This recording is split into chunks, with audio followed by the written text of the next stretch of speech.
I'll wait for that 1 minute. But it, you know it's true with it. Every day's gonna be alright, every day's gonna be a Monday. I'm gonna make you understand me. Every day's gonna be mine.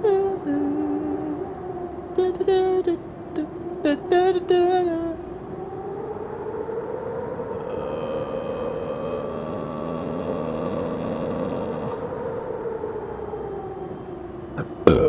Oh, pardon me. Jesus Christ.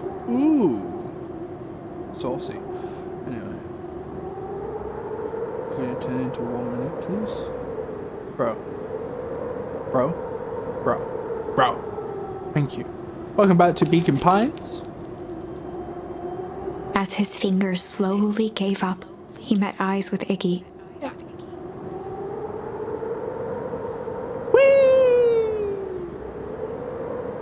The two silhouettes were swallowed by darkness.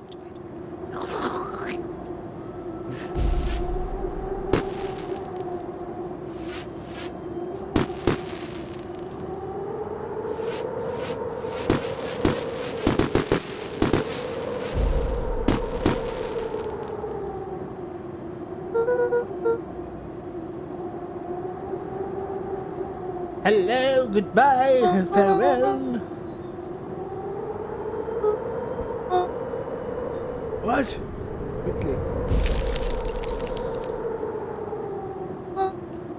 Quickly now. Curious.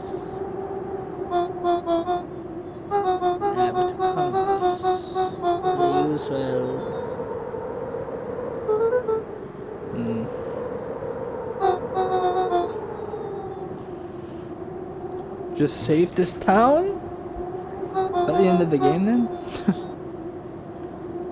I hope you enjoyed this, guys. 1 second, sorry. Need to fix my covers. You know how it is sometimes. SpongeBob.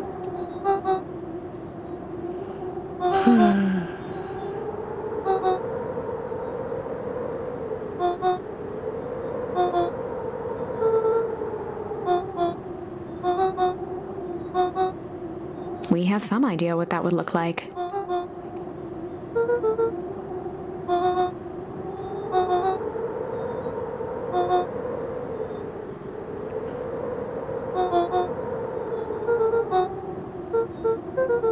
A fierce twinkle flashed in Nat's eyes.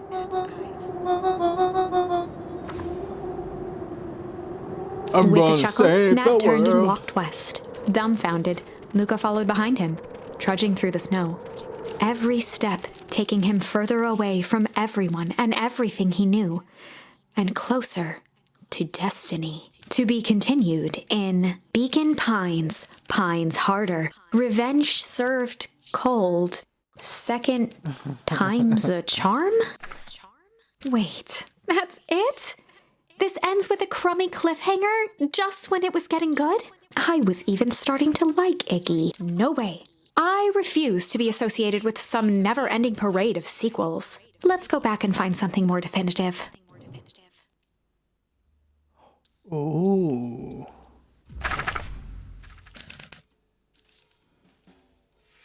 They'd run the classic good cop, hard cop interrogation.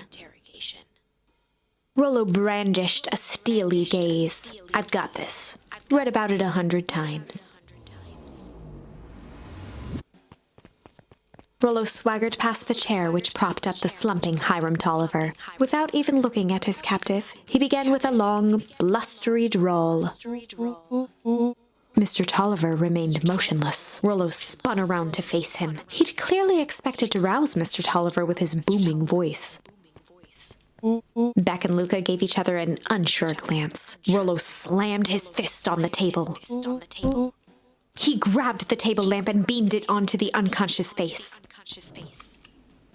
Mr. Tolliver groaned and slowly lifted his head. He recoiled with a muddled, weary squint.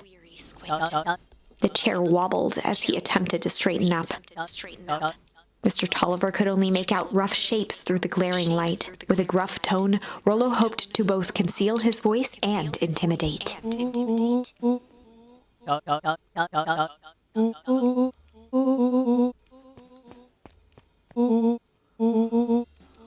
The doubtful expression on Beck and Luca's faces transformed into awe. Rollo, hitting his stride, was now channeling every detective trope his memory could recall. He slammed the table again. Mr. Tolliver's voice became desperate. He was nearly in tears.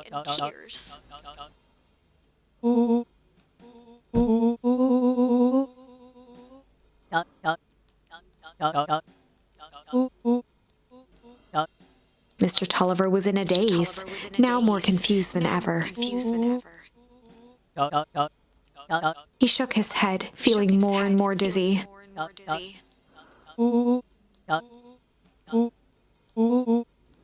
His voice faded to a whisper. With that, Mr. Tolliver passed out cold. Rollo swung around with a repentant grimace.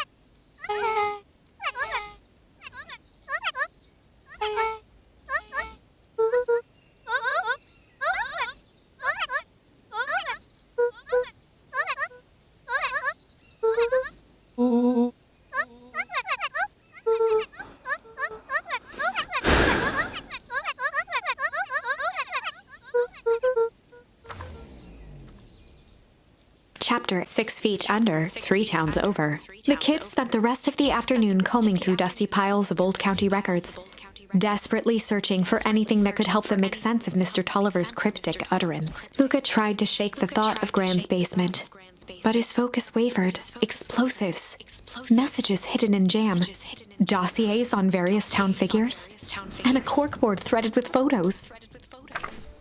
Gran was the only family he had left. He still couldn't bring himself to believe the worst.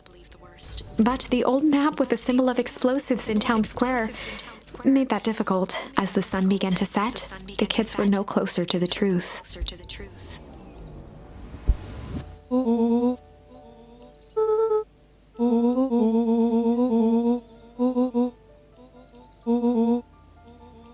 Rollo shut his book with an assertive nod.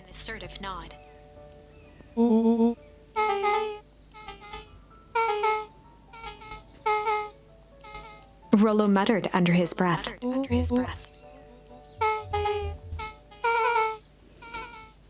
Beck slammed her finger down on the open page before glancing down to read.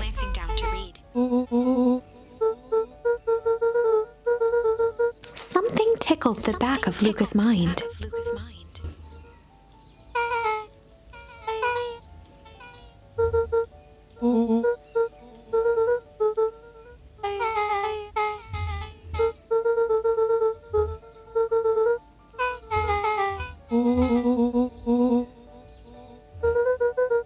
The question hung in the air. Oh, shit. Beck rubbed her eyes.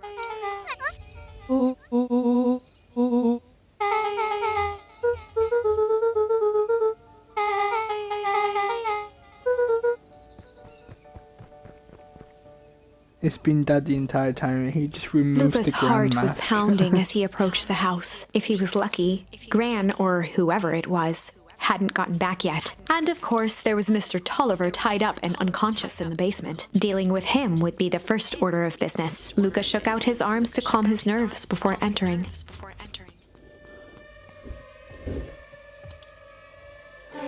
He held perfectly still, tempering his breath and to listen closely. She was asleep. His only hope was that she hadn't found Mr. Tolliver before dozing off.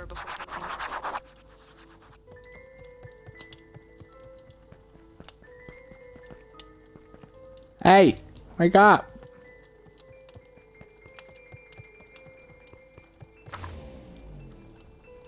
Oh.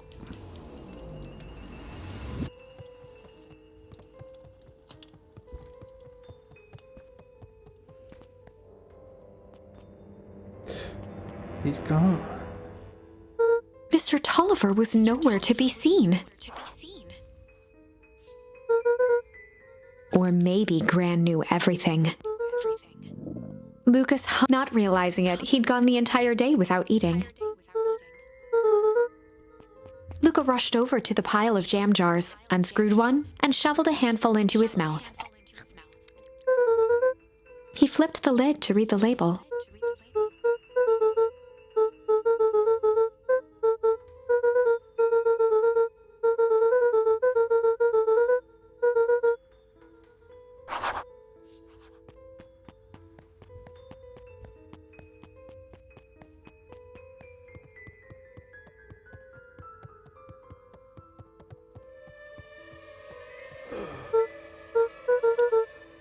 Oh no. As Luca climbed the final stair, the emotion of the day dragged heavily on him. With each consecutive step, his legs weakened. His stride began to falter. He tried to grab for the railing to steady himself. Something was wrong. Luca groaned and tried to move. His limbs might as well have been bolted to the ground. Through numb lips, he mumbled just before falling asleep.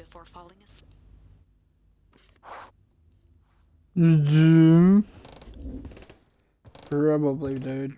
Probably.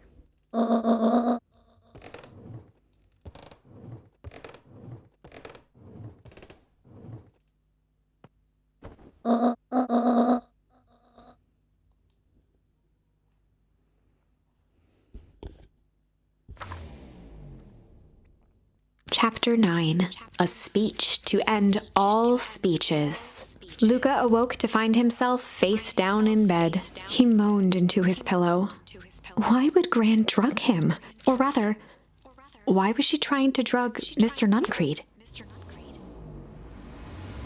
Shaking the questions from his woozy head, Luca snapped back to the matter at hand.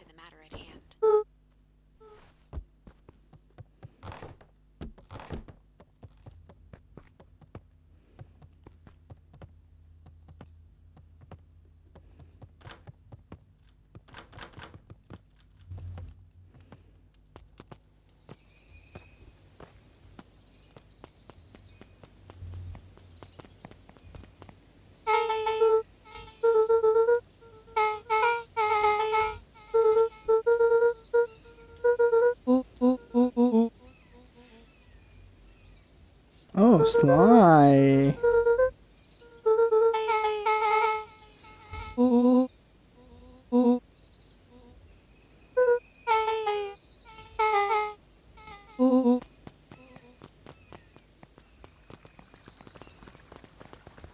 Augustus Valentine nervously wiped his brow.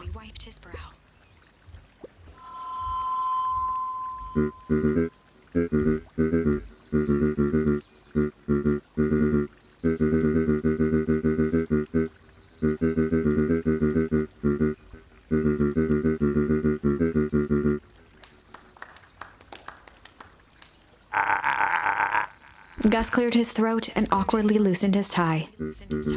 William Kerr bounded on the stage with the energy of a preacher at a big tent revival. He gave Gus a hearty slap on the back and motioned him off the stage.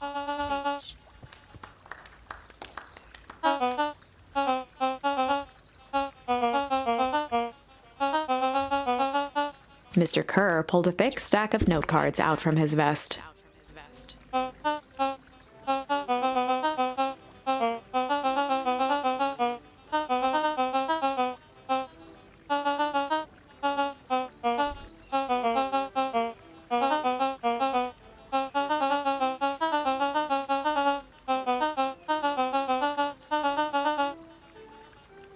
Mr. Kerr took a moment to survey the crowd.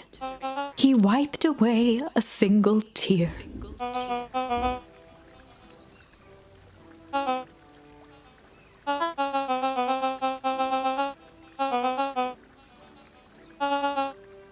He thumped the podium to emphasize each word. Mr. Kerr nodded confidently, biting his lip. The crowd was silent, in rapt attention.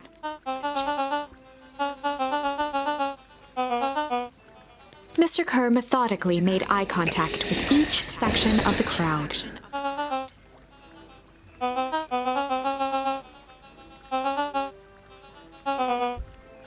His voice began to build to a crescendo.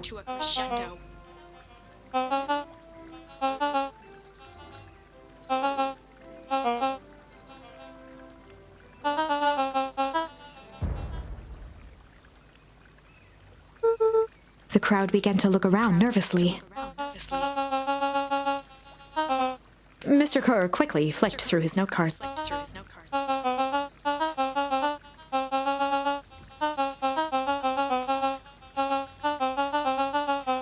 He raised his hands up to the heavens.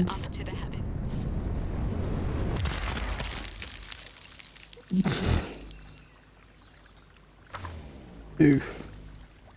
At that moment, a merciless wall of impossibly cold air ripped through the crowd, instantly freezing everyone and everything it touched. For a man like William Kerr, this was a fitting way for things to end. On a stage, with an entire town frozen in rapt attention for the rest of time. The end. There's that ice again! Whenever I think we're getting close, it comes along and ruins everything! Maybe we should just quit? Maybe you should just close the book, walk away, and never think of me again! Maybe this is about, like, getting Cold Fate. I feel like this entire game is a metaphor for writing stories. Of writing what you want in a story and then having that story not be original and just copy a different storybook. That could be the metaphor right here. The ice could be a metaphor, like, saying that. The ice is like, you're frozen and you don't know what to do. So you just freeze up and say that. No, I don't mean that. We got a little closer this time. We just need to try again. Because there must be a massive twist to this entire game. Because I guess that could be the massive twist. This book was just, this game was a metaphor for writing a story. Please. Okay. Oh, should I do this one? Let's just keep going back and forth. Luca had no choice but to refuse Iggy's request. He tightened his grip and reached for the walkie-talkie in his pocket. A wild delight crept onto Mr. Kerr's face. That's a good lad. Now, radio for help. Iggy begged Luca with his eyes one last time, but Luca pressed the button and called out. We need help. Mr. Kerr is in danger. It wasn't long before they were once again surrounded by clipboards. Mr. Kerr sighed with relieved frustration. There you are. You really are a worthless lot, aren't you? Mirror. A clipboard dutifully produced an ornate ivory hand mirror, and Mr. Kerr began preening his tousled hair. Ah, that's better. Mr. Van Horn, I applaud your sharp thinking under duress. I'll put in a good word for you with the founder. Take them away. A swarm of hands overpowered Luca. The last thing he saw before a cloth bag was pulled over his head was the defeated look on Iggy's face. The end. Oh, that's just the I think this was one of those times where doing the right thing was the wrong thing. Okay, that was quite short.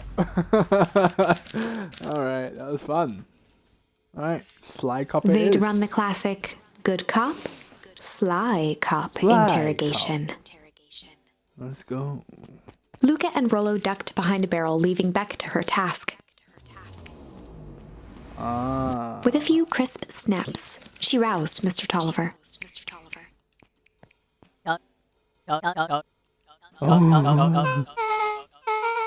Mr. Tolliver looked down and shifted a bit, testing his restraints. Beck caught herself before letting the surprise manifest on her face. She'd already gotten him to reveal his relation to Gran. This was gonna be easy.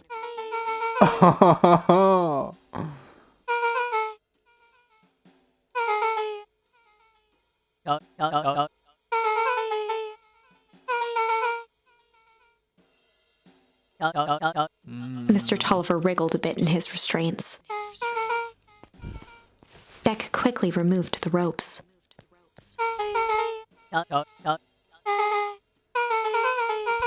Mr. Tolliver rubbed the growing knot on his forehead. Beck twirled her hand, as if to prompt Mr. Tolliver to finish her thought. Beck shook her head and clicked her tongue. Mr. Tolliver let out an amused huff in agreement.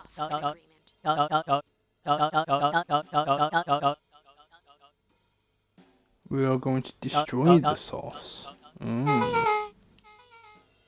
Beck was on a roll now, playing Mr. Tolliver like a fiddle.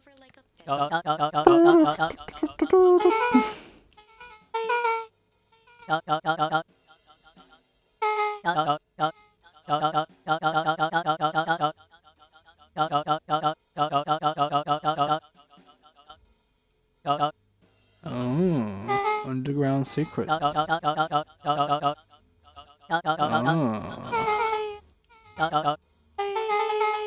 Don't know.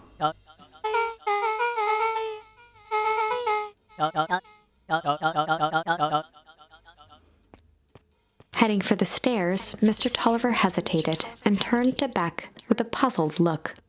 She grinned and gave him a peppy wave. With a shrug, he continued up the stairs, whistling a jaunty tune. That's fun. Beck blinked slowly in disappointment.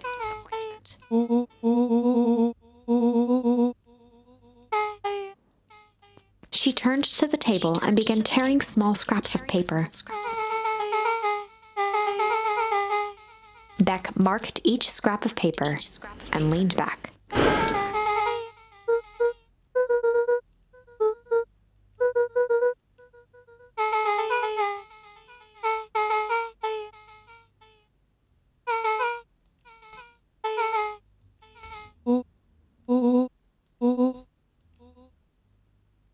Luca and Beck looked at Rollo with amazement. I'm done, brah.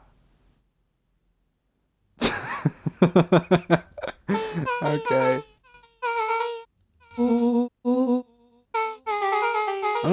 Fair enough.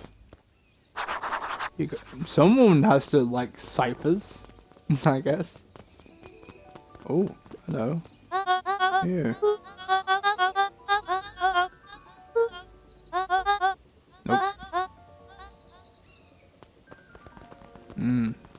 Interesting. Let's keep going down though. Oh, the pig. Oh, the pig went back in his home. I think he always does that at night time. So, I'm not sure what I'm talking about.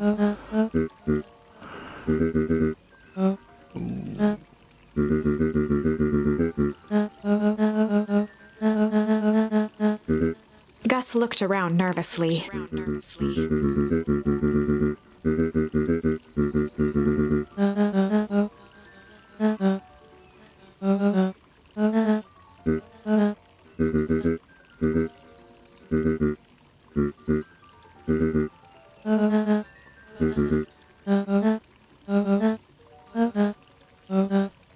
Eris's cry hung in the air.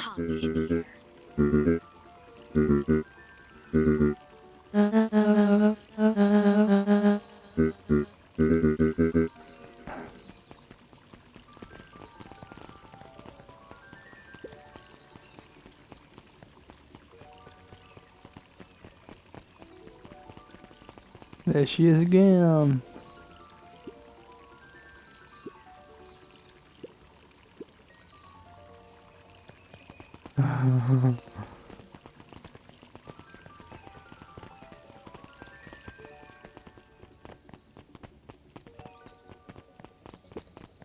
Solomon stood proudly at the entrance to the drugstore, holding a brown bag overflowing with black licorice.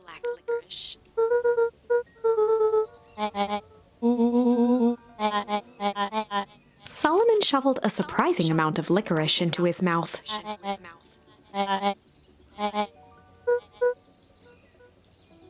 Fucking hate licorice.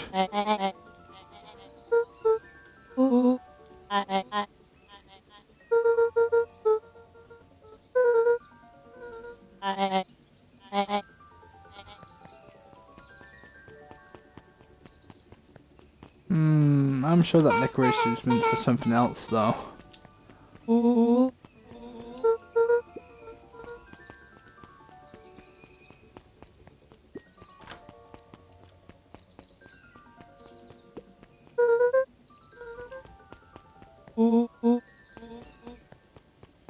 Beck cupped her hands on the glass to peek inside.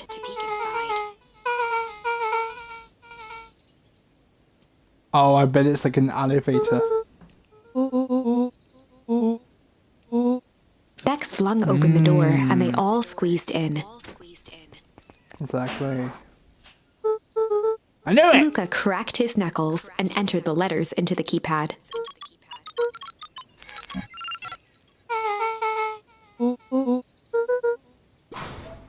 The inside of the phone booth dropped loose from its shell. Without even the space to panic, they closed their eyys, held their breath, and accepted their fate. So I'm just remembering the scene of Wallace and Gromit where they dropped down. Suddenly, the chaotic descent slowed to an effortless landing. It was unclear where they ended up.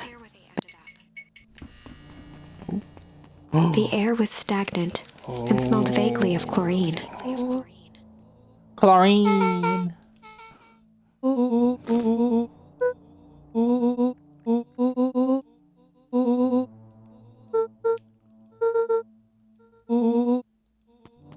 Damn. Oh.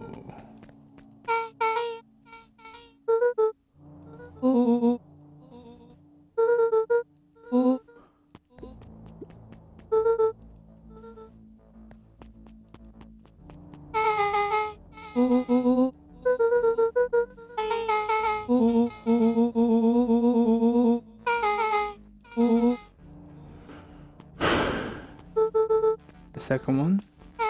Main office. Oh.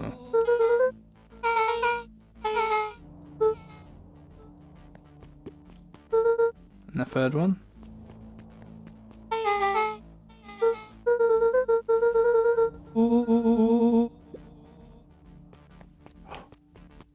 What is this?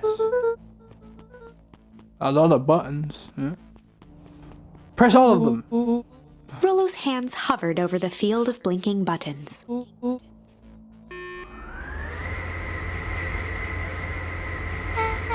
Okay.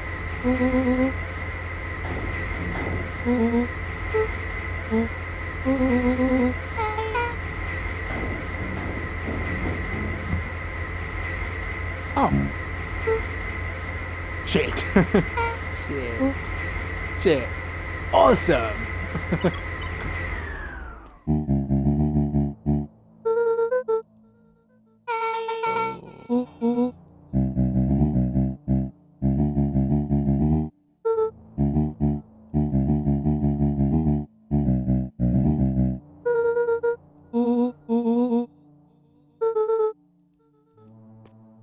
Joseph waited for a moment in silence.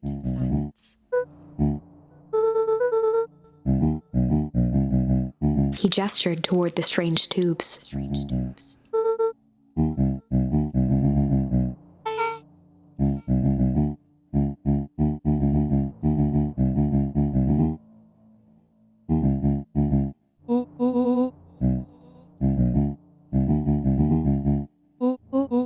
Nuncreed let out a growl of a sigh.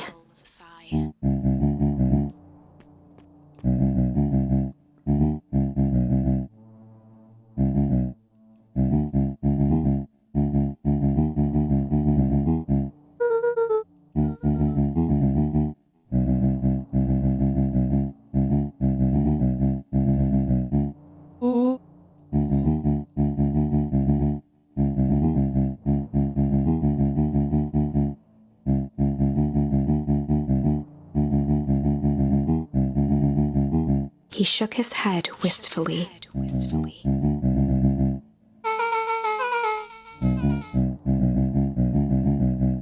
Nuncreed took a menacing step towards the children. Luca began to laugh.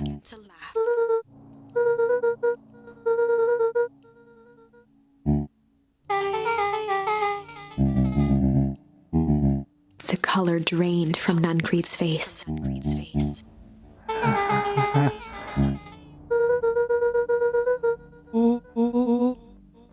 So Gran is trying to help the city. Hopefully. Nuncreed grabbed Luca by the shoulders. His eyes were frantic. Where is she? This is danger, boy. A jolt of realization struck Mr. Nuncreed. Yeah, the fountain.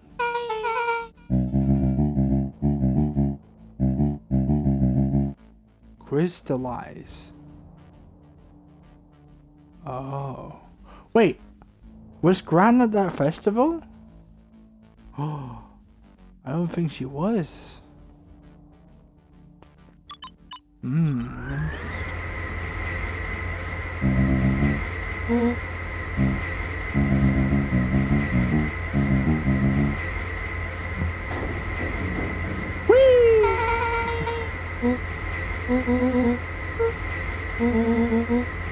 Let's go!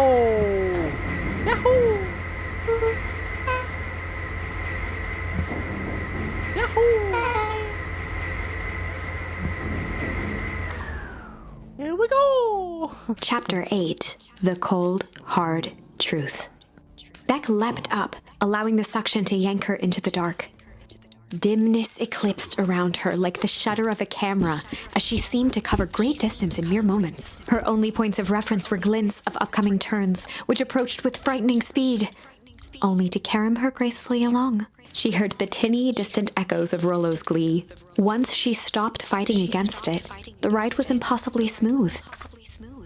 Then, all of a sudden, as if minutes had passed in an instant, light blazed into view. A burst of wintry air snapped across her face, and she was flung out into the cold. We're back here again.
As they rounded the corner to the frozen town square, they spotted Mr. Nuncreed inching cautiously toward a pit at its center. He held his arms out gingerly, as if approaching a beast in the wild.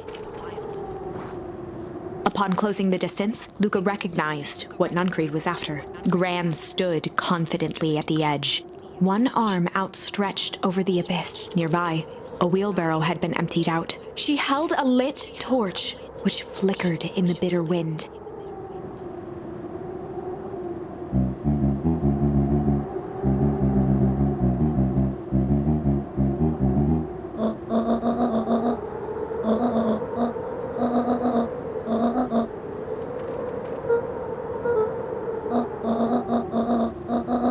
Mr. Nuncreed turned back toward the kids, desperation in his eyes. Rollo and Beck held steadfast in awe. Luca approached closer. Mr. Nuncreed spun back toward Gran, his voice growing louder.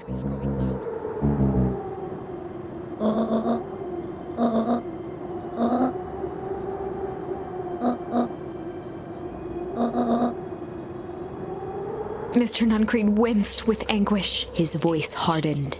They both now yelled, not to each other, but at fate itself, making their peace with long-held burdens. Ooh. The wind howled with encouragement.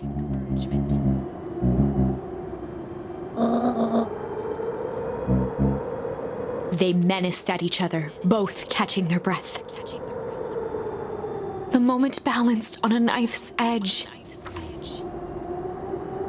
Amid a blur of emotions and memories, Luca's mind flooded with questions. The wind calmed, as if to give him the stage.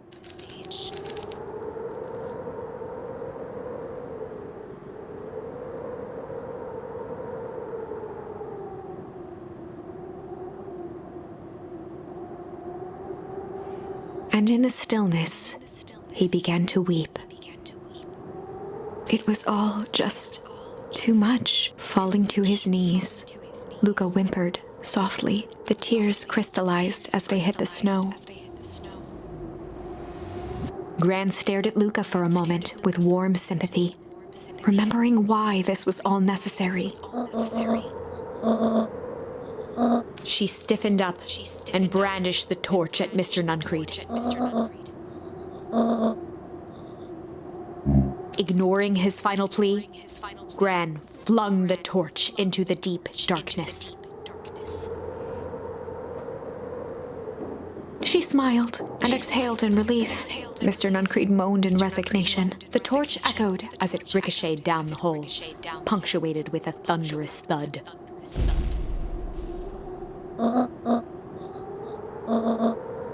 Before Gran could finish, the ground shook her to silence.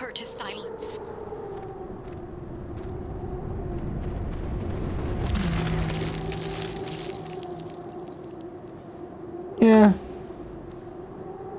Gran only had time to spin around and run to Luca, her attempt to shield him, an honorable but trifling act. Unflinching love, pitted against an unthinking horror, there was no contest. Her warm embrace froze in an instant. That is where they remain, fixed in place, forever. And so, our story ends on this melancholy scene. In a town brought low by its secrets, sits the frozen statues of a misguided band of meddlers. The end.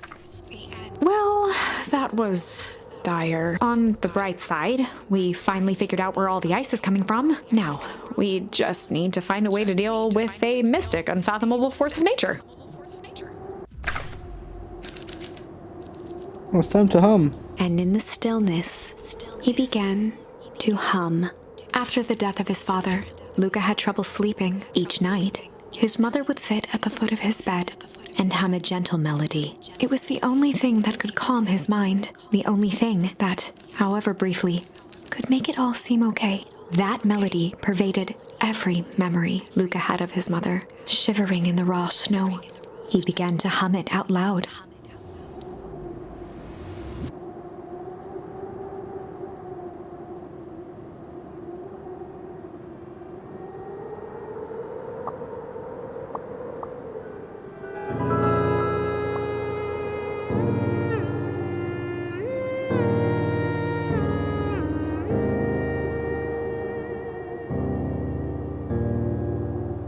Gran lowered the torch, listening closely.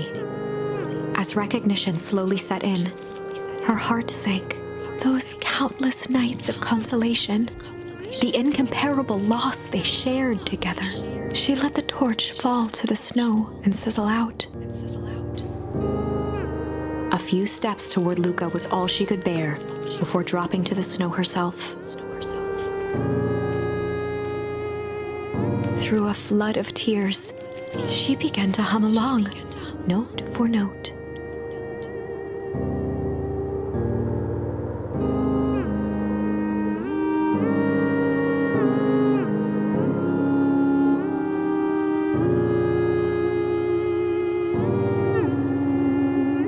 lifted his head in astonishment. The last time he heard that melody was the last night he saw his mother.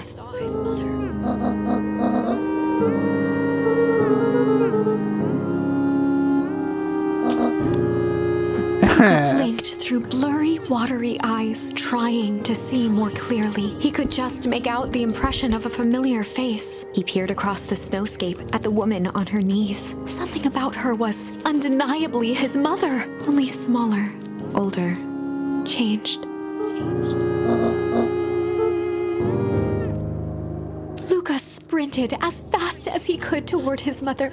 They held each other close, and the cold retreated from their bodies.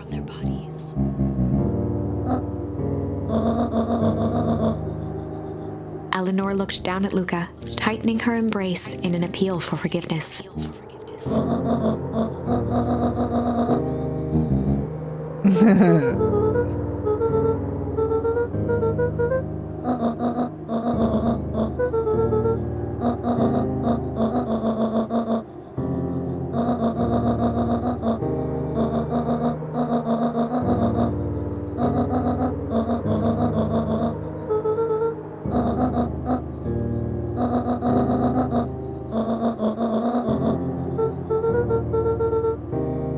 Joseph slumped into the cold, wet snow.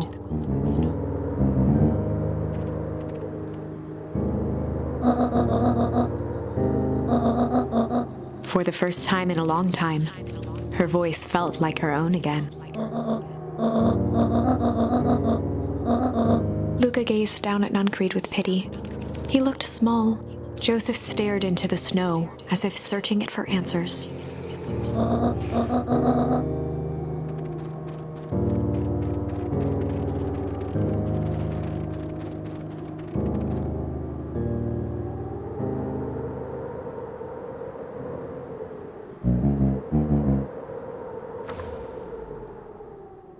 Chapter 9. The Devil You Know. 7 months ago. Eleanor Van Horn crept down the maze of sterile hallways under perennial harvest. She stopped in front of the large steel door marked Deep Engineering. No turning back now. She raised a trembling hand. The stolen keycard worked as promised, and the door buzzed open with mechanical efficiency. She was immediately hit with the smell of disinfectant. It was some sort of laboratory. In one corner was a desk covered in papers. Across the room stood a tall metal pod with hoses protruding from its base. She rushed to the desk and began shifting through the piles of papers. They were experiment reports on something called Tempus liquamen. There were dozens of them, every one stamped. Eleanor heard the sharp echo of footsteps approaching. She was out of time. Her eyes scanned the room, eventually landing on the strange pod. Muttering a curse under her breath, she dashed over and dove inside.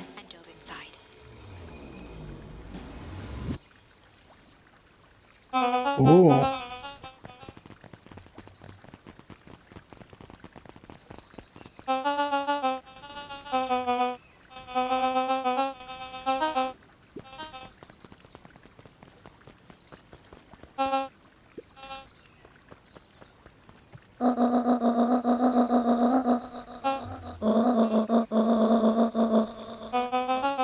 Mr. Kerr addressed the crowd with a sarcastic tone.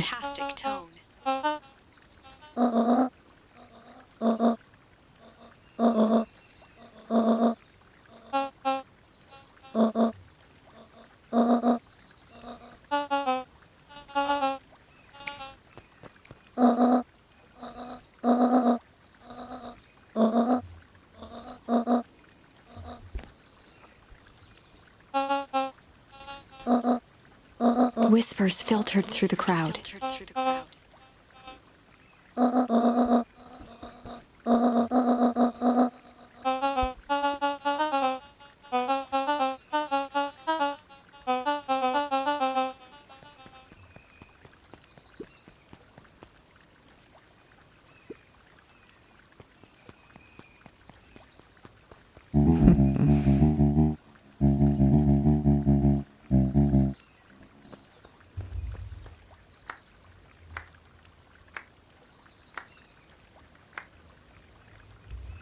It was the dog the entire time. Torment dragged on Joseph Nuncreed's face.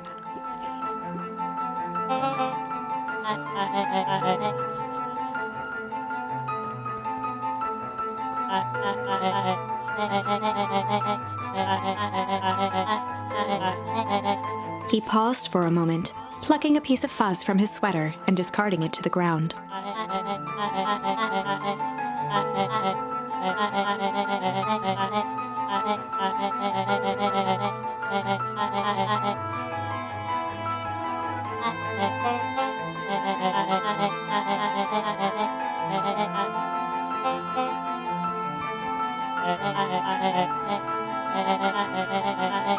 Kerr gave a bow of deference. Gasps rippled through the crowd. Solomon pulled a glass vial from his pocket. In one smooth motion, he downed its contents. A triumphant smile grew across Solomon's lips. His body and face began to contort and expand as he disappeared into a belching green mist.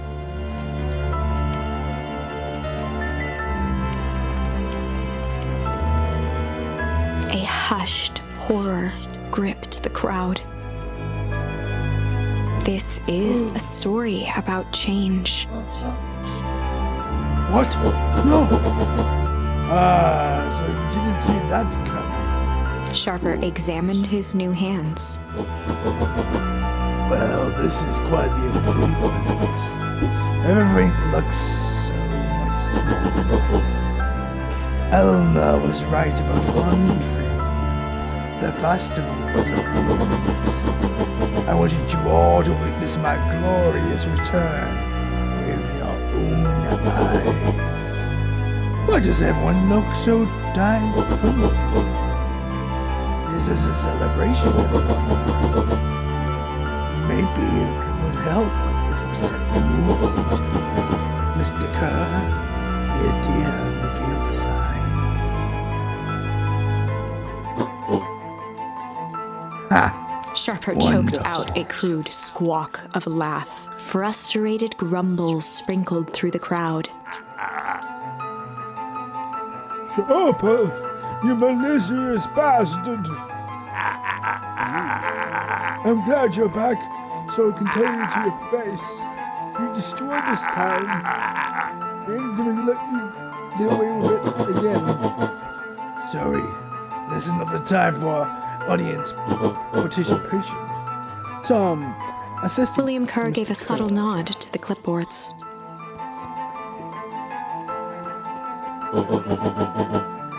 Does anyone else have something to A helpless contribute? quiet settled over the crowd.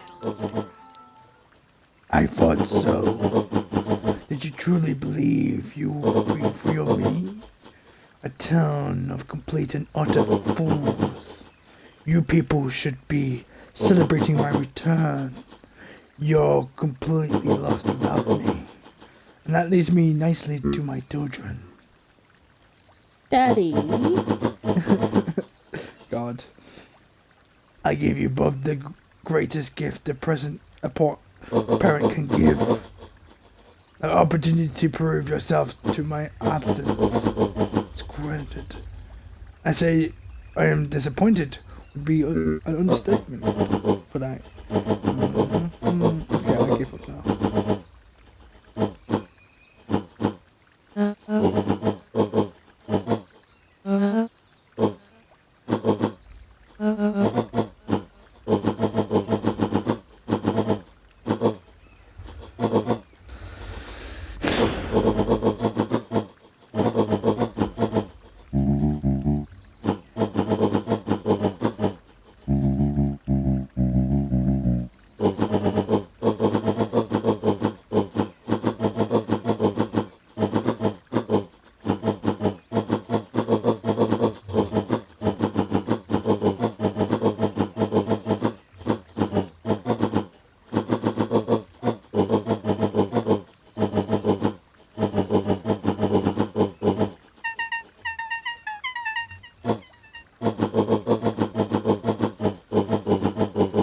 Sharper addressed the crowd with indignant pride. He'd planned this moment for so long that now, at the deed's fruition, it almost felt frivolous.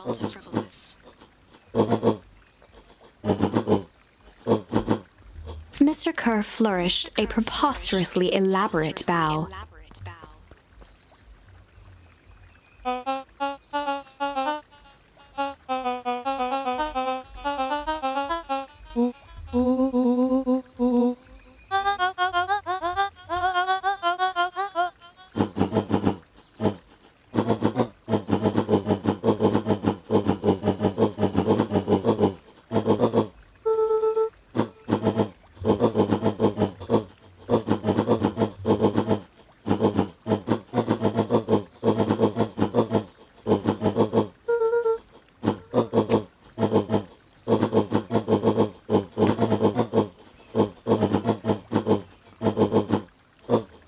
Sharper coughed up one final laugh and cracked his knuckles. And so, Sharper set about remaking the town in his own image. The fertilizer factory soon reopened for business. Sales rose steadily as more and more farmers across the countryside began to swear by its miraculous properties. Beacon Pines became famous, a secretive town that, for the right price, shared its gifts with all. Gifts that became more and more necessary in a world where winters grew longer and longer. This is wrong, but things are becoming clearer now. You can feel it. We can't let Sharper win. He might just be the key to this whole thing. Let's see.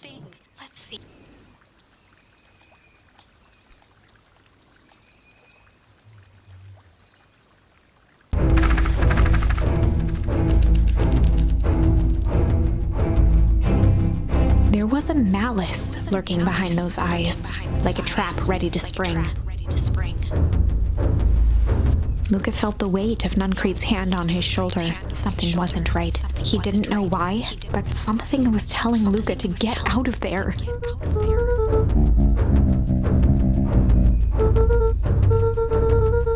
Luca twisted free of Nuncreed's grasp.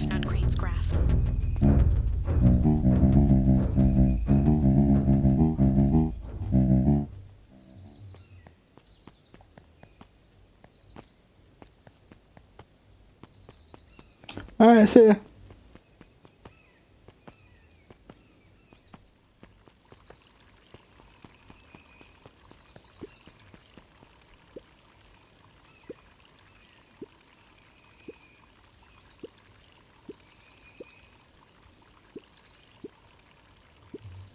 The two scurried off, eagerly formulating a plan.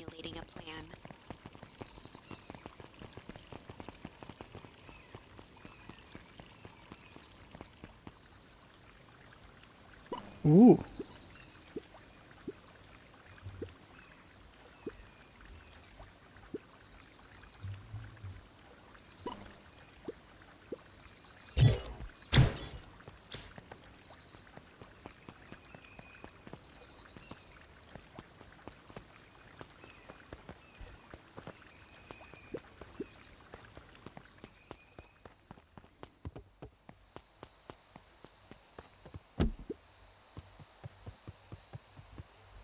He aired a long holler into the woods.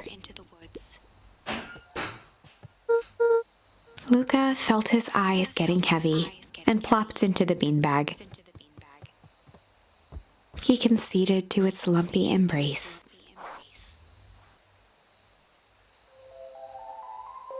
Once again, Luca found himself in a vast black expanse. This time, he knew exactly where to go. He took a single confident step forward. The world flickered and pulsed. He found himself standing in front of the frigid air of a blazing campfire. The source. He plopped down cross-legged and gazed into the cold flame, waiting. Soon enough, the fire began to die out, popping sporadically, until all that was left was a single ember. Luca stood up and dusted himself off.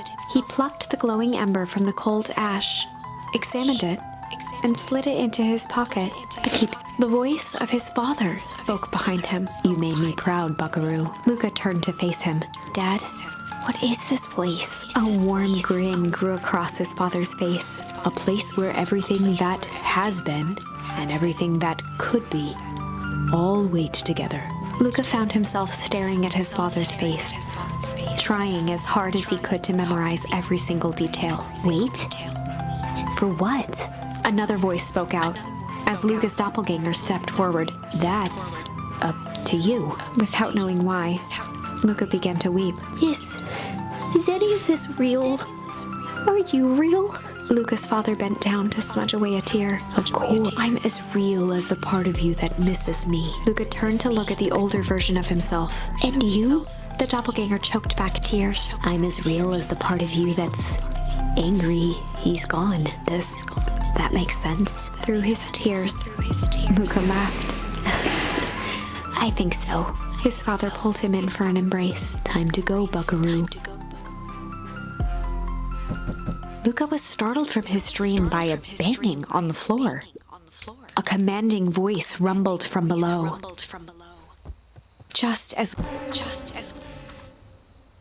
Chapter 5. Dangers Big and Small. Luca stumbled back. He heard the rope ladder creak under significant weight. Keeping his eyes fixed on the hatch, he inched backward to the balcony. As his hand grasped the door handle, Luca froze. A large figure clumsily wriggled up through the hole. Ah! It's a monster. The large figure cocked its head inquisitively. Oh.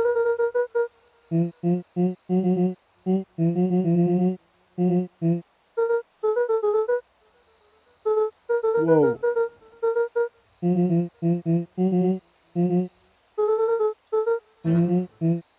Luca's jaw dropped. He peered more closely at the man standing in front of him. Something about him was undeniably Rollo. Like I said, those guys I saw in those suits could have been the future Rollo, and Only bigger, older, changed.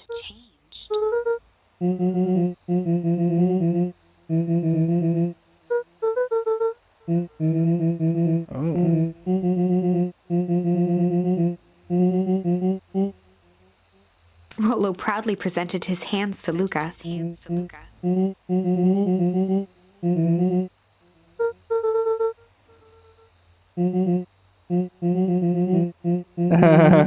Luca moved to the side and pointed Rollo to his reflection in the balcony window. His hands shot up to his face.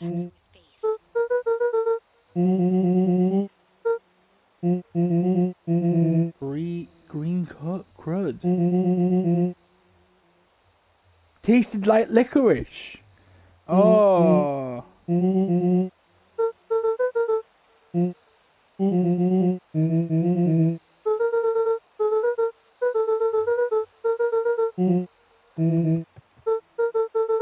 This is awesome. Oh dear.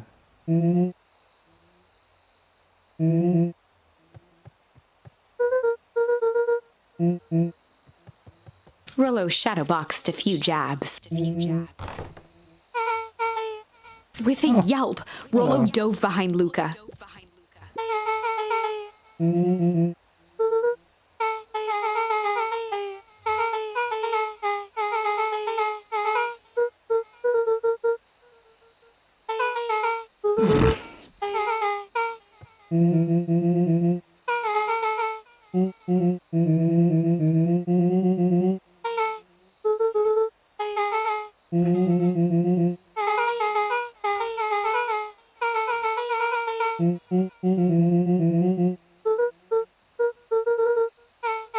She shot a nervous glance at Rollo.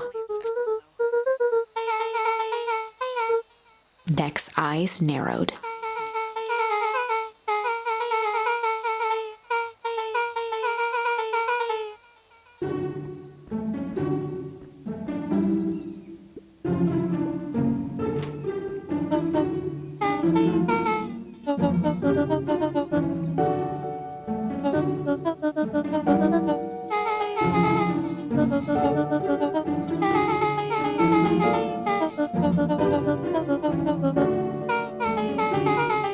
Ilona tried to put on a smile.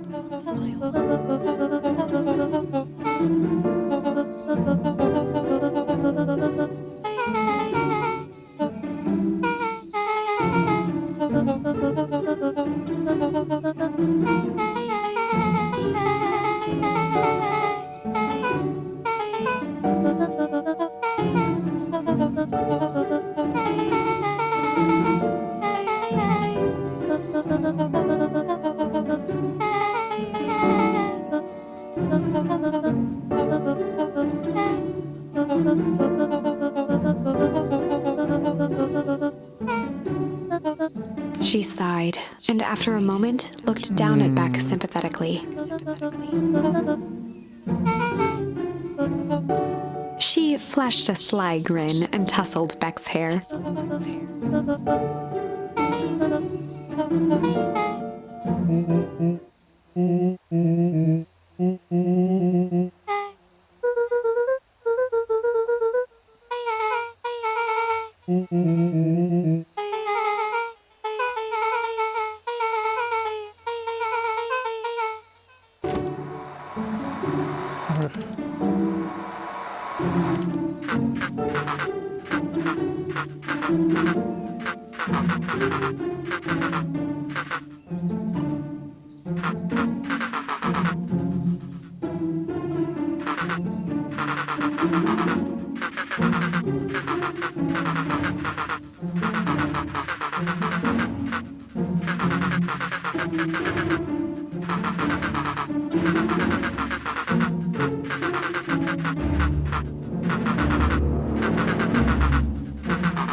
Luca gave Rollo a quick elbow to the ribs.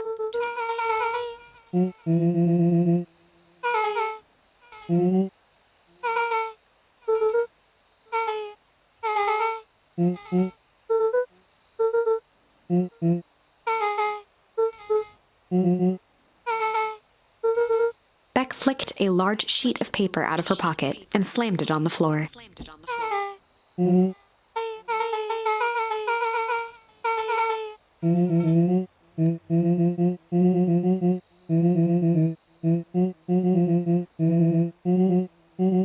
Rollo started to wiggle with excitement. Chapter The Heist. They spent the night's end huddled around that small map, formulating a plan to infiltrate the headquarters of Perennial Harvest. It would be no small feat. A modern facility equipped with all manner of technology, not to mention the swarm of clipboards that would most certainly be scattered throughout. By the time the sun began to peek through the car window used as a makeshift balcony door, all were in agreement. This could just work. The final day, they'd need to pool every resource at their disposal, pull every favor with a thread, even enlist some unsavory characters around town with important tasks only they were suited for. Luckily, there was enough ill will and mistrust toward Perennial Harvest that alliances could be found at a bargain. Luca, Beck, and Rollo rubbed their eyes as they exited the treehouse. They hadn't slept at all that night. There was no time. The festival was to begin in one day, and they each had their assignments.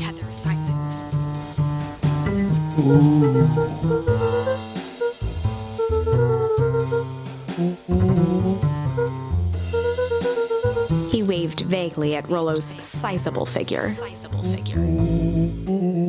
Beck snorted an involuntary giggle.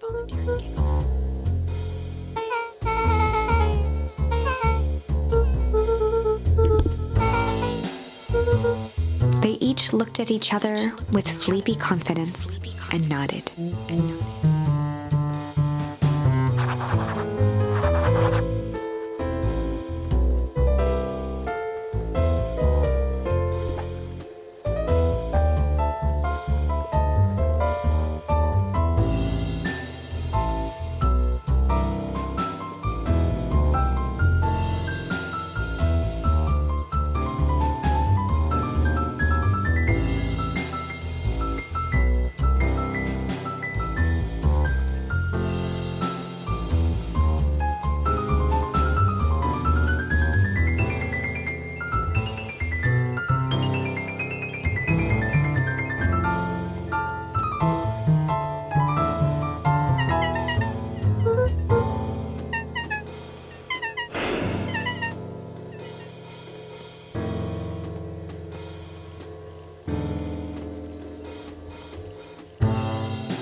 out a long snicker. The joy in Jeff's face drained instantly. Looking into the sullen eyes of his would-be accomplice, Luca blurted out the first word that came to mind. Oh, jump.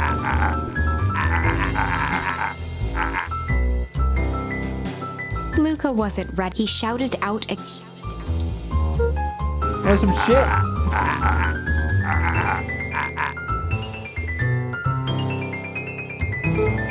Jeff's Fight. brow perked up. Sensing some traction, Luca carried on with vigor. Jeff's scowl faded with a sigh. One good stomp of the foot was all Jeff needed to drive his point home.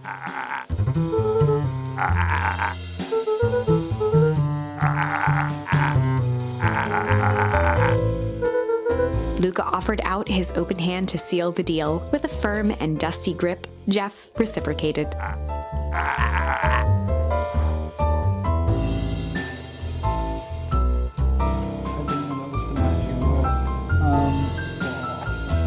What are we doing? But where's Iggy and Tish? That's my question. Oh, there you are. Iggy raised an eyebrow suspiciously. Oh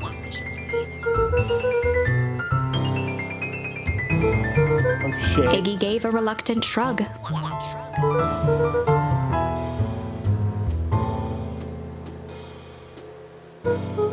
Iggy considered the point.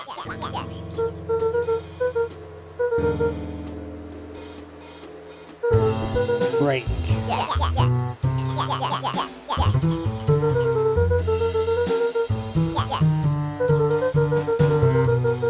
A wild-eyed grin spread across Iggy's face. Iggy glanced over to Tish, who nodded in agreement. With a quick nod, Luca was off. Iggy gazed up at Tish with a smile. A single tear ran down Tish's cheek.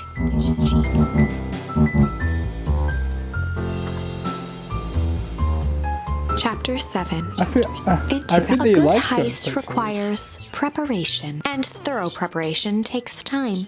Something they had precious little of. So far, everything was in order. Jeff, Iggy, and Tish all agreed to do their part. Beck radioed Luca that night with a simple and covert message. "We're locked and loaded on my end."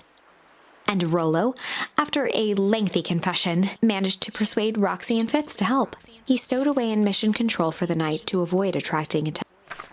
Rollo, being uniquely suited for the role, would be the first to breach Perennial Harvest. The outfit provided by Jeff wasn't perfect, but a convincing disguise is 10% wardrobe, 90% confidence.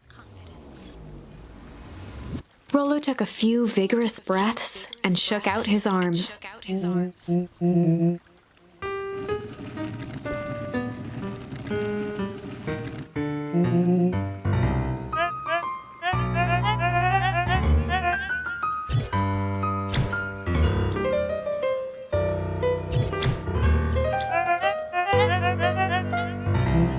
He had to think quick. Rollo sighed, adjusting his tool belt. Imagine Rollo was secretly my dad.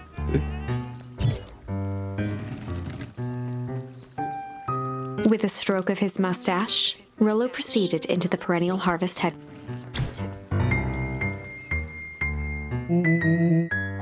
Oh, we actually get to see inside now.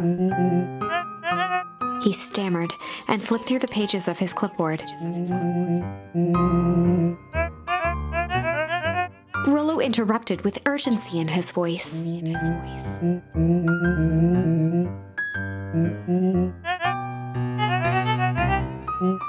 Rollo panicked.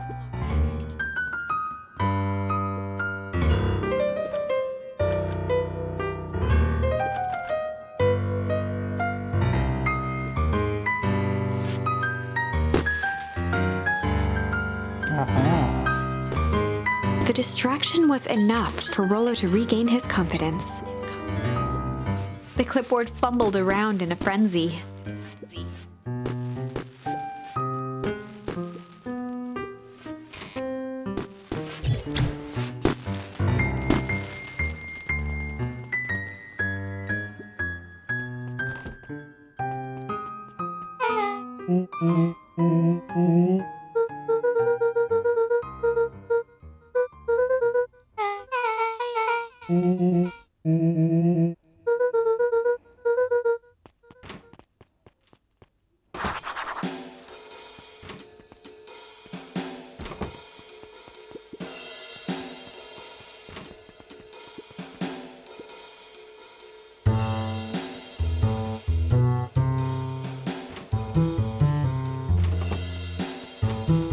Oh, it's gonna be a maze. Oh no.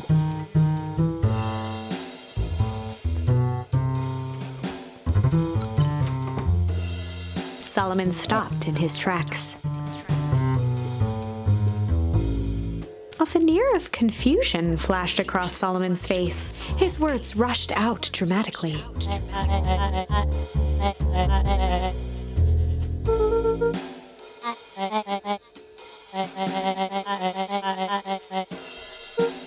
That's weird. Solomon's facade briefly faltered.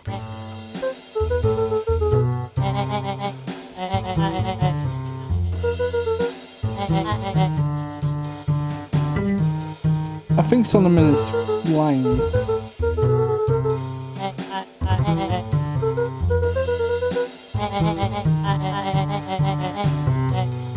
Luca happened to notice a plaque above the door.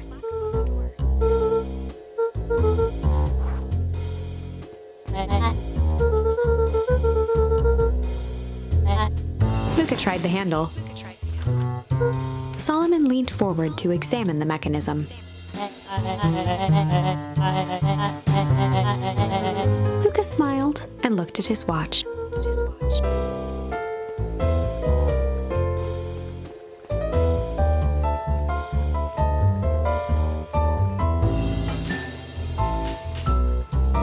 That was easy. She mimed a quick hat tip and ambled off with a whistle.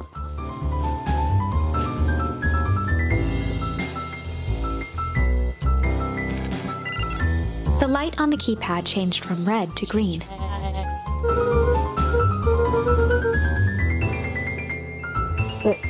Solomon is... Luca switched on his walkie-talkie. I mean, Luca wouldn't know that because this is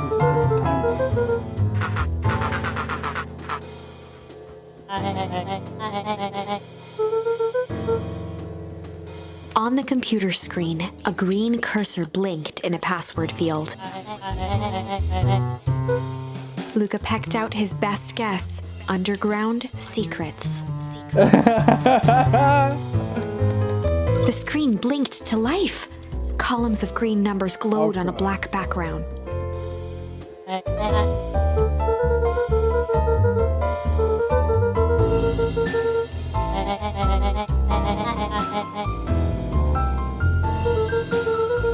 Solomon's jaw clenched into a half smile. Luca quickly scanned the columns for number 24601.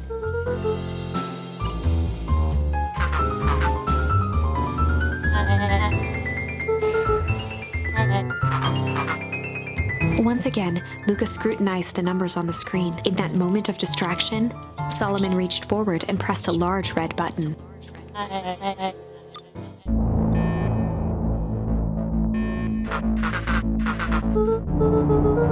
He quickly skimmed the screen with his finger.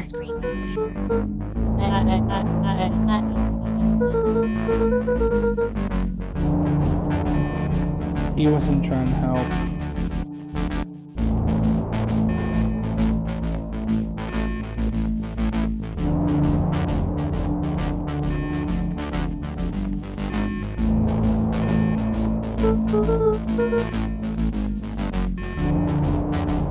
Mr. Kerr approached with a sneer and spoke into his walkie-talkie.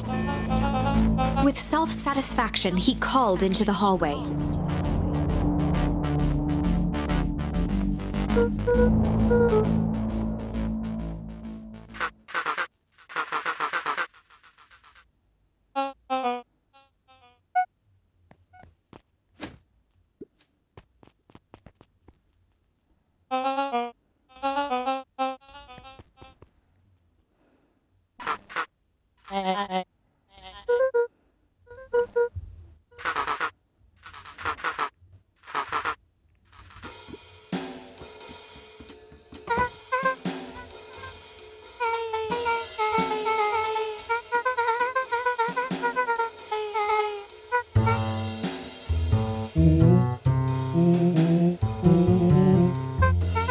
Nellie leaned over to examine his teeth.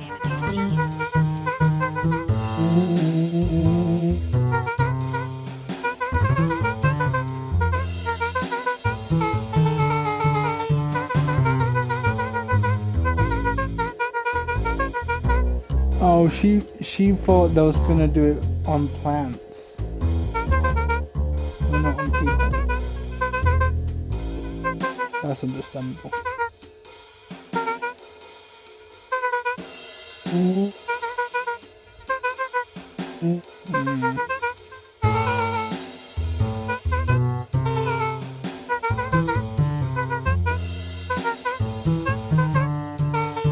Nellie sighed.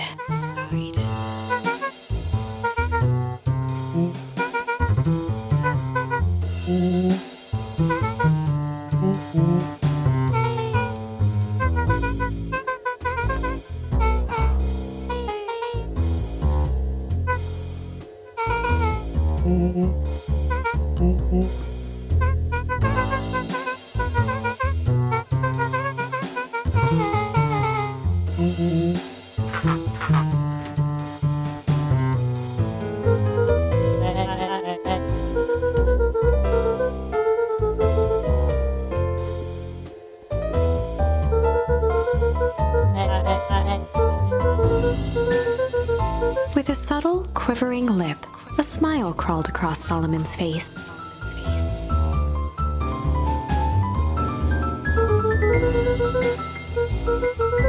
Solomon muttered inaudibly.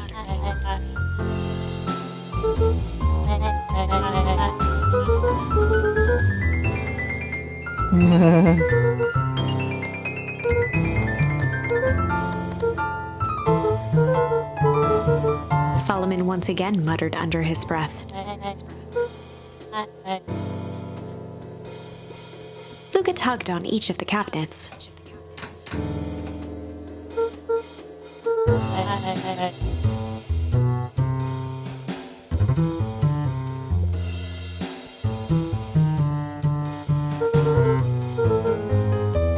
Luca held his hand up to the ashtray. They heard the trampling of frantic footsteps from the hallway.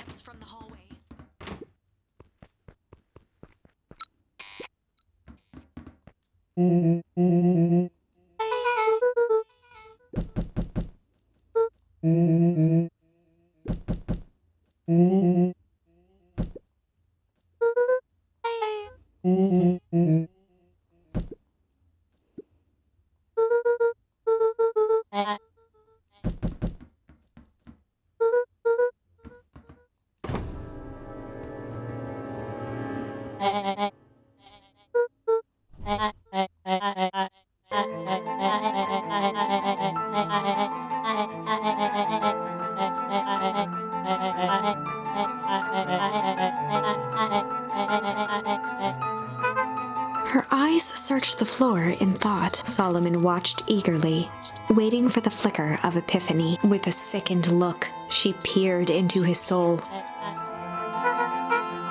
Solomon clapped with genuine delight.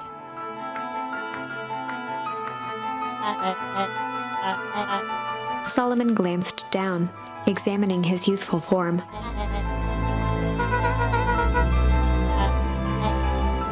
Kerr presented it with a theatrical twirl of the hand.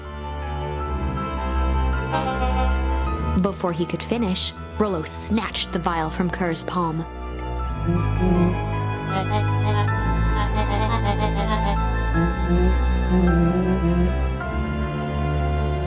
Rollo casually tossed the vial to Luca. Luca jiggled the vial mockingly.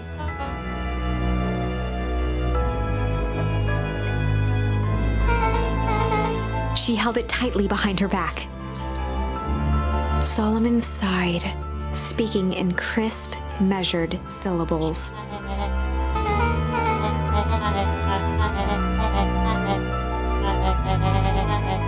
He pursed his lips with feigned sincerity. A deep uncertainty washed over Beck.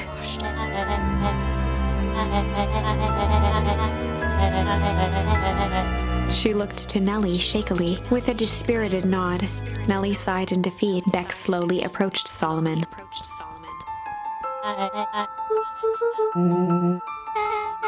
With apprehension, Beck conceded. Solomon pocketed the vial and brushed off his shoulder with a sharp flick. The blood drained from Kerr's face.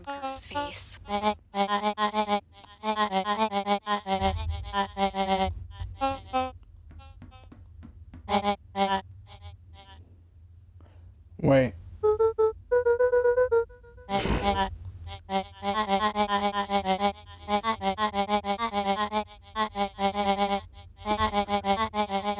Solomon shook his head with gratification.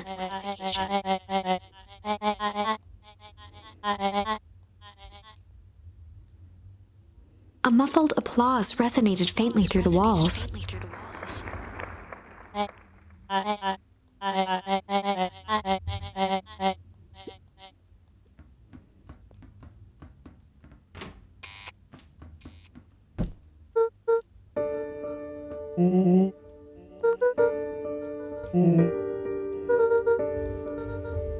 I think Beck is more smarter.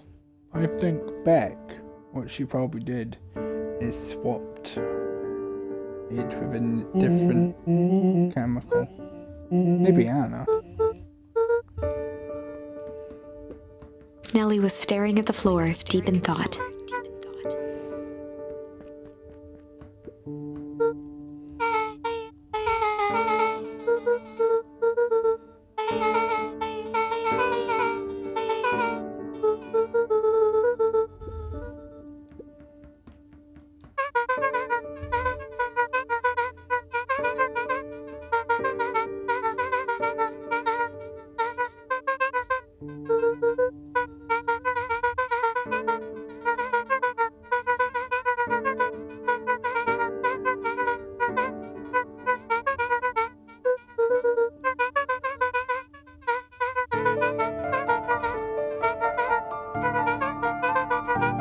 The color dropped from Luca's face. Yeah.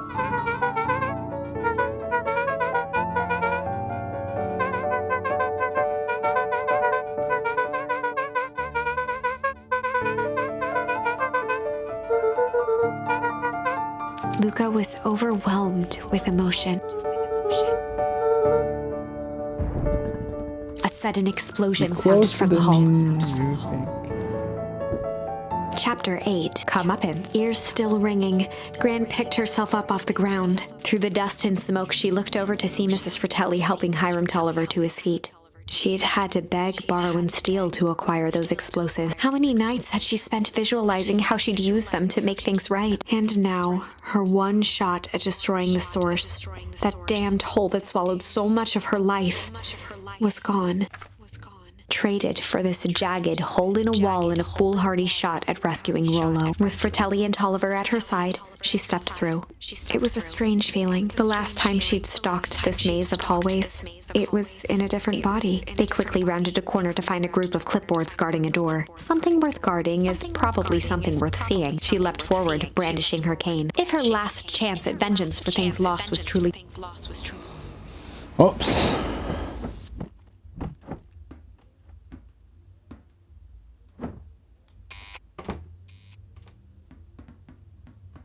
Huh.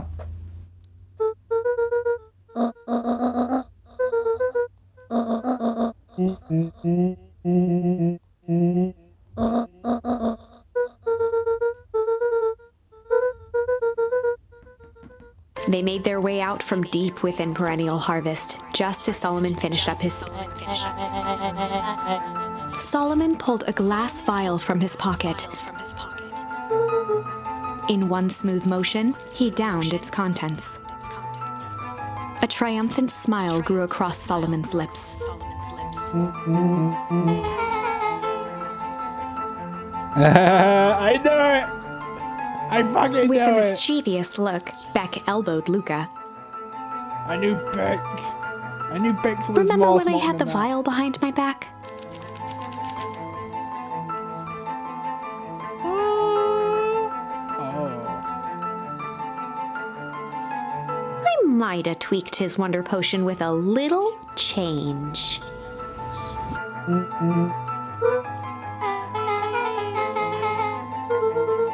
Oh, a little change. His body and face began to contort and expand as he disappeared into a belching green mist. Uh-oh. Not sure what this is gonna do.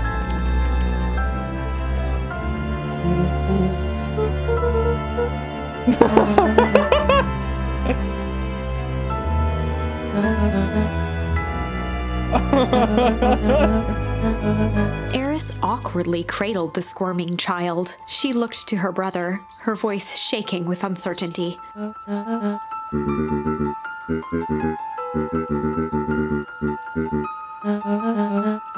She looked back down at the infant with equal parts kindness and terror in her eyes. With a shake of her head, Eris addressed the crowd with a stern scowl. Okay. Epilogue. Beacon Pines' coldest summer on record came and went alright, without that- much okay. fanfare. Folks shared what they had and none were left wanting. The new school year was ushered in by the falling leaves of autumn. After everything Luca, Rollo, and Beck had been through, middle school was bearable. The chill of winter didn't seem to bother people much. They kindled a hope for a better future in their hearts. When spring arrived, farmers planted their crops with a sense of joy and optimism. And as the dawn of the first day of summer came again, its light slowly spread through the shallow valley. It crept, his mind at peace, knowing he is here for a reason. It continues with an epilogue. Bum, bum, bum, bum, bum, bum, bum, bum, bum, bum, bum. Oh boy. This is the end of the game. Probably now. It's a long stream, but it's all worth it.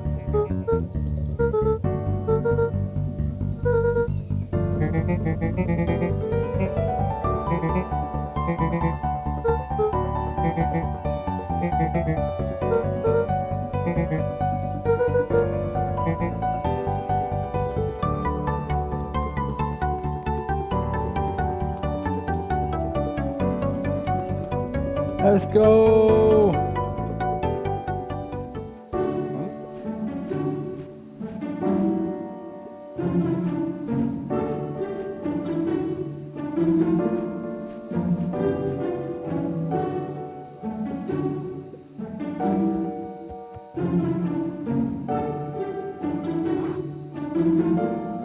Hello.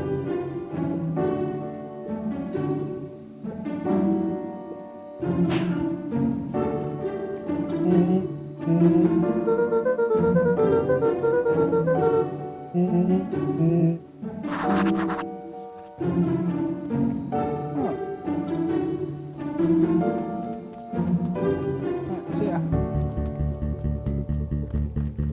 Bum, bum, bum, bum, bum, bum, bum, bum, bum, bum.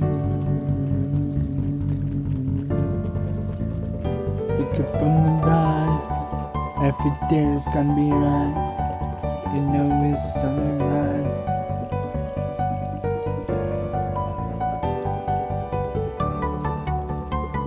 Closing her eyes, Miss Hatch took a deep, relaxing breath.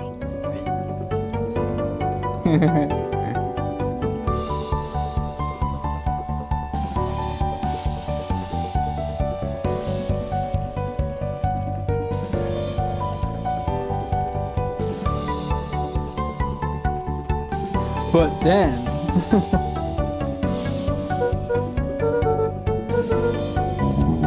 Mr. Mr. Nuncreed shook his head.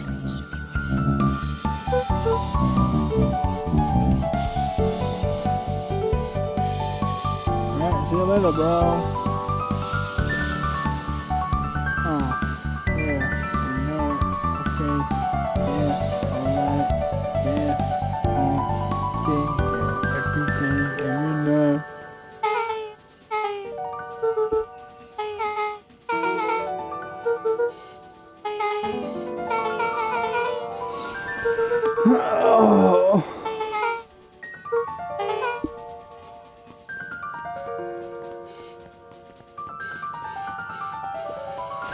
Let's go.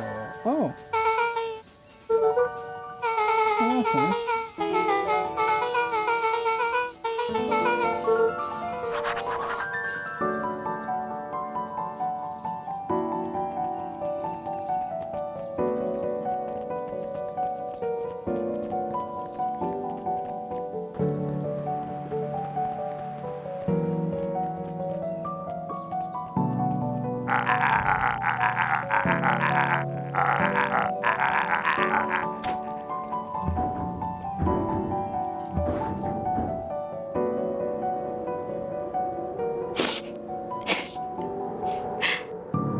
I think this is it. The end I've been waiting for. Honestly, I'd begun to lose hope of ever finding it. But then you came along. I don't know exactly how to thank you. It's hard to explain how much this means to me. It's funny, now that our time together is finally ending. I'm at a loss for words. Let's just watch the end together.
That was a good game. Very nice game. Hope you enjoyed that. I'm not sure what the other two ones would have been. Let me just turn down the music actually. It may be a bit copyrighted. But yeah, hope you enjoyed that. And yeah, I keep saying that, don't I? I hope you enjoyed it. I hope you enjoyed it. Yeah. I want to skip it. Come on, let me skip. So I don't know what the other options do. Damn it. Alright, goodbye guys. And people.